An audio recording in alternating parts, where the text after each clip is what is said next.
লীলায় মত্ত তোলায় জোছনা বিলাস বেলা আসলে গানের মানুষ গান ছাড়া কিছু ভালো লাগে না। গান গাইতে ইচ্ছা হয়, কিন্তু যদি সুস্থ হয়ে গাইতে পারি তবে ভালো, আর অসুস্থ হয়ে গাওয়ার ইচ্ছা নেই। আসলে সুন্দর করে কথা বলা সবারই উচিত। আমি সুন্দর করে কথা বলতে পারতাম এক সময়, কিন্তু এখন চেষ্টা করি কিন্তু পারি না। তো আমার জন্য দোয়া করবেন যাতে গান গাইতে পারি, যতদিন বাঁচবো গান গিয়ে যাবো ইনশাআল্লাহ। জোছনা বিলাস গানটি 4 বছর পর একটা অনুষ্ঠানের মধ্য দিয়ে অন এয়ারে যাচ্ছে সারা বিশ্বের বাঙালি তারা আপনি গানটা শুনতে আশা করছি। আজকের এই অনুষ্ঠান আয়োজনে আপনার অনুভূতি কেমন?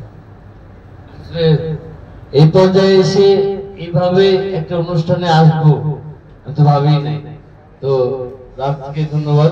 আর এই অনুষ্ঠানের সাথে যারা আপনারা জড়িত হয়েছি সবাই মিলে আমার জন্য দোয়া করবেন যাতে গান গাইতে পারি। এই রাজের মিডিয়া ভয়েস থেকে এই জোছনা বিলাস নামে আমার গানটা আসবে, আপনারা সবাই শুনবেন। আমাদের ক্ষতি করে এই কথাটা আমি বলছি আজকে আমার বলাটা উচিত না, কারণ আমরা রিঙ্কুর সঙ্গে সম্পর্কে দুটো কথা বলতে চাই, রিঙ্কুর মঙ্গল কামনা করতে চাই, রিঙ্কুর যেন সুষ্ঠুভাবে চিকিৎসাটা হয়, আমরা যেন সবাই সম্মিলিতভাবে এমনকি দেশের প্রশাসন মিলে আমরা যেন রিঙ্কুর চিকিৎসা ব্যাপারে কথা বলতে পারি, সেই অনুরোধ জানাতেই আমরা এখানে এসেছি। কিন্তু আমি ওই যে বললাম না আবর্জনার কথাটা, আমি কষ্টে বলছি, দুঃখে বলছি। যখন রিঙ্কু তুমুল ব্যস্ত, শুধু তুমুল না, তুমুল ব্যস্ত, তখন রিঙ্কুকে আমি একদিন ফোন দিলাম একটি সরকারি প্রতিষ্ঠানের গানের জন্য।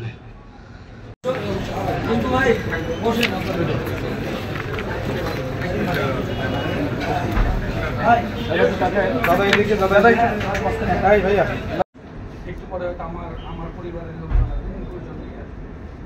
আমরা একই সাথে একই একটা সময় ওই